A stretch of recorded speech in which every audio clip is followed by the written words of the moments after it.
আজকে যে সংস্কারটা করছে কালকে কিন্তু সেই সংস্কারটা সময়ের পরিবেশ পরিস্থিতির কারণে সেই সংস্কারকে আবার পরিবর্তন করা লাগতে পারে।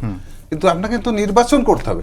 সরকার যদি প্রথমে যদি ডেডলাইন একটা যদি রোড ম্যাপ দিয়ে দিত যে আমি এই দিন এতদিন লাগবে আমার বিচার প্রক্রিয়া করতে, এতদিন লাগবে আমার সংস্কার করতে, এতদিন পরে আমি এত তারিখে নির্বাচনটা করব, অবশ্যই সকল রাজনৈতিক দল একটা সিদ্ধান্ত নিত।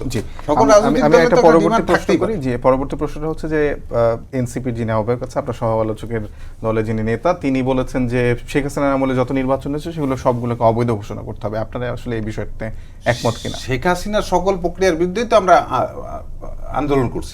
আমরা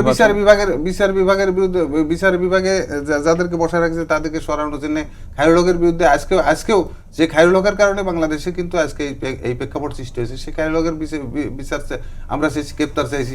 আমরা আমাদের একটু স্পষ্ট করি, সেটা হলো যে একদম বলেছেন, নাহিদ ইসলাম বলেছেন যে শেখ হাসিনার আমলে যতগুলো নির্বাচন হয়েছে সেগুলোকে অবৈধ ঘোষণা করতে হবে। আপনারা কি এটার সঙ্গে একমত? শেখ হাসিনা আমলে নির্বাচন অবৈধতা আমরা তো আজকে 17 বছর ধরে বলছি, সকল নির্বাচনকে আমরা অবৈধ বলেছি। তাহলে জনাব ইশরাক হোসেনের মেয়াদ পদে ইশরাক হোসেনের মেয়াদ প্রেক্ষাপটটা তো আসতো না যদি কোর্ট থেকে যদি রায়টা না দিত। এখানে তো আমরা নির্বাচনকে তো আমরা মানি নাই কখনোই, কিন্তু কোর্টের দিনে যখন রায় দিয়েছে, রায়ের ভিত্তিতে যখন আরেক জায়গাতে যখন মেয়রকে শপথ বাক্য পাঠ করা হয়েছে, সেক্ষেত্রে তো ইশরাক একজন বাংলাদেশের নাগরিক হিসাবে তার নৈতিক তার এই অধিকারটা তো জন্মাইছে।